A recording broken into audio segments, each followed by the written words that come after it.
Hello guys. तो अभी मैं कल्याण में आया हूँ और कल्याण स्टेशन के बाहर आते ही मैंने यहाँ पे एक भयानक नज़ारा देखा है।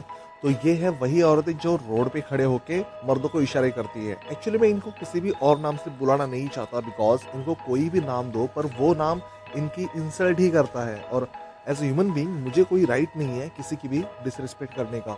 आप इन्हें किसी भी नाम से बुलाओगे ना, तब भी आपके दिमाग में वही चीज़ आएगी जो हमेशा से आती है और वही पिक्चर आपको दिखेगा इनके बारे में। तो क्यों इन्हें कोई भी नाम दिया जाए, क्योंकि ये भी तो किसी की माँ है, बेटी है, बहन है। सही है ना?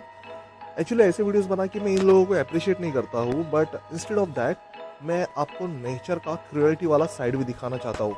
इनको देख के सच में दिमाग में क्वेश्चन आता है कि क्या सच में भगवान एग्जिस्ट करता है, और अगर है तो इनके साथ गलत क्यों कर रहा है। और हमें तो बचपन से यही सिखाया गया है कि भगवान हम सब की रक्षा करता है, फिर भगवान इनको क्यों तकलीफ देता है।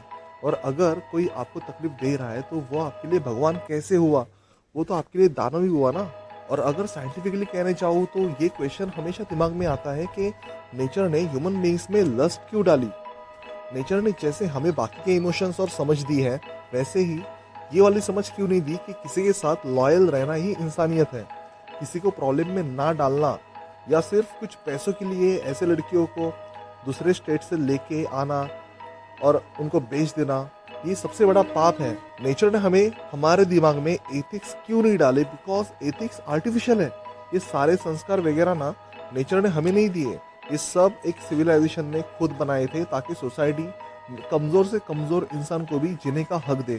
अब कुछ लोग कहेंगे कि अरे इन्हें भी तो मज़ा आता है रोज़ रोज़, ये तो बहुत लकी है कि इन्हें रोज़ रोज़ नया आदमी मिल जाता है और इस काम के उन्हें पैसे भी मिल रहे हैं।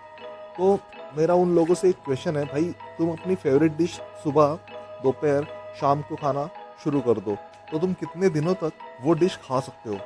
एक टाइम के बाद ना तुम्हें वो फेवरेट डिश देख के ही उल्टी आनी स्टार्ट हो जाएगी, और उसके बाद तुम्हें कोई भी करोड़ रुपए भी दे देना तो भी तुम वो डिश नहीं खा सकते और खाना भी नहीं चाहोगे।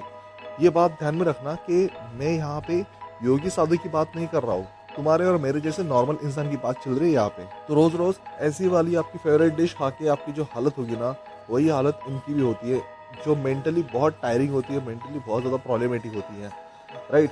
क्योंकि एक टाइम के बाद इन सब चीज़ों में से मज़ा ख़त्म हो जाता है और जो पीछे रह जाता है वो सिर्फ सज़ा होती है। दूसरी साइड ये है इस टॉपिक की कि अगर आप बोलोगे कि ये सब बंद हो जाना चाहिए तो आप गलत हो, और अगर आप बोलोगे कि ये नहीं बंद होना चाहिए तब भी आप गलत हो। बिकॉज अगर बंद हो गया तो इससे दो प्रॉब्लम निकल के सामने आती है कि फिर इन औरतों को एम्प्लॉयमेंट कौन देगा? कुछ औरतों को तो मिल भी जाएगा, बट बाकियों का क्या?